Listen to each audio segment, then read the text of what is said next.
یہ لوگ کہتے ہیں نا کہ جو بھاگ گئے تھے، یہ مسئلہ ہوا تھا، جناب صدیق اکبر چلے گئے، عثمان غنی چلے گئے، یہ لوگوں کی باتیں غلط ہیں۔ میدان احد کے اندر ایسا نہیں ہوا، بلکہ یہ دل ہار بیٹھے تھے۔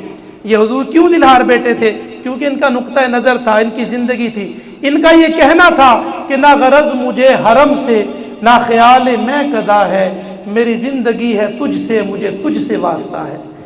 حضور ہماری زندگیاں تو آپ کے ساتھ ہیں، اگر آپ ہیں تو ہم بھی ہیں، حضور اگر آپ نہیں ہیں تو ہم بھی نہیں ہیں۔ اور آخری بات، اب یہ ان صحابہ کے بارے میں آج لوگ فیصلہ کرتے ہیں، ان صحابہ کے بارے میں کہ جو انہوں نے مال غنیمت لوٹنا شروع کر دیا، انہوں نے حضور کو چھوڑ کر بھاگ، یار ان لوگوں نے بے وفائی کرنی تھی، ان لوگوں نے حضور کو چھوڑ کے بھاگنا تھا۔ ایک صحابی رسول حضرت ابو دجانہ رضی اللہ تعالیٰ عنہ میدان احد کے اندر جسم زخموں سے چور چور ہو چکا ہے، جب تیروں کی برسات ہوئی نا حضور کی طرف کافروں نے کی، تو یہ ابو دجانہ حضور کے اوپر لیٹ گئے، حضور بیٹھے ہوئے تھے نا، یہ حضور کے اوپر لیٹ گئے، حضور کو جپھی ڈال لی۔ اب جتنی تلواریں آتی، تیر آتے، ان کے کمر پر زخم بندے گئے، یہ ان کا جسم زخموں سے چور چور ہو گیا۔ جب حضور علیہ السلام وہ غار میں جانے لگے نا، اوپر چڑھ کر حضور قدم اٹھانے لگے تو وہ غار تھوڑا سا پتھر اونچا تھا، قدم رکھنے میں دشواری ہو رہی تھی۔ جناب ابو دجانہ آگے بڑھے، عرض کی حضور پریشان کیوں ہوتے ہیں؟ ابو دجانہ کے کندھے پر قدم رکھے اور پتھر کے اوپر چڑھ جائے۔ ان لوگوں نے بے وفائی کرنی تھی حضور کے ساتھ، ان لوگوں نے چھوڑ کر بھاگنا تھا۔ ایک صحابی رسول زخم جسموں سے چور چور ہو گیا، جنگ ختم ہو گئی، حضور نے فرمایا اس کو بلا کر لاؤ۔ جب دیکھا گیا تو وہ زخموں سے چور چور ایک پتھر کے پیچھے گرے پڑے ہیں، ان کو جا کر بتایا گیا کہ حضور بلاتے ہیں۔ اب ایک کتاب میں ہے کہ ان کو صحابہ نے پکڑا اور پکڑ کر حضور کی بارگاہ میں لے کر آئے، اور ایک کتاب میں ہے کہ وہ جب ان کو پتہ چلا نا حضور نے بلایا ہے، انہوں نے کہا کہ مجھے چھوڑ دو، پیچھے ہٹ جاؤ۔ وہ سارے پیچھے ہٹ گئے، وہ اپنے جسم کو گھسیٹ کر حضور کی بارگاہ میں لے گئے اور اپنا سر حضور کے قدموں پر رکھا۔ جب سر قدموں پر رکھا نا، حضور کے چہرے کی طرف دیکھا، حضور نے ان کے چہرے کی طرف دیکھا، فرمایا میرے غلام کوئی خواہش ہو، کوئی خواہش ہو تو بتاؤ۔ عرض کی حضور خواہش کیا ہوگی، بس ایک ہی خواہش تھی زندگی میں، اللہ نے آج وہ بھی پوری کر دی۔ فرمایا وہ کون سی تھی؟ عرض کی حضور خواہش یہ تھی جب زندگی کے آخری لمحات ہوں، جب روح اور جسم کا تعلق ختم ہونے لگے، جب میں دنیا سے جانے لگوں، میں حضور کو دیکھوں، حضور مجھے دیکھے اور میری روح پرواز کر جائے۔ آداب بندگی سے واقف نہیں ہیں ہم، آداب بندگی سے واقف نہیں ہیں ہم، روبروئے یار ہوئے تو سر کو جھکا لیا۔ ہمیں نہیں پتہ عبادت کیا ہے، ہمیں نہیں پتہ عشق کیا ہے، ہمیں نہیں پتہ بندگی کیا ہے، ہم نے تو جب یار کا رخ دیکھا تو اپنے سر کو حضور کے قدموں میں جھکا دیا ہے۔ نہ غرض مجھے حرم سے، نہ خیال میں قضا ہے، یا رسول اللہ میری زندگی ہے تجھ سے، مجھے تجھ سے واسطہ ہے۔ اللہ تعالی ہم سب کو اور اس وقت کے ہم مسلمانوں کو وہی جذبہ ایمانی عطا فرمائے، وہی قوت ایمانی عطا فرمائے، اور میدان احد کے اندر 15 شوال کو شہید ہونے والے حضور علیہ السلام کی جان نثار صحابہ کے درجات بلند فرمائے۔ اللہ تعالی ہم سب کا حامی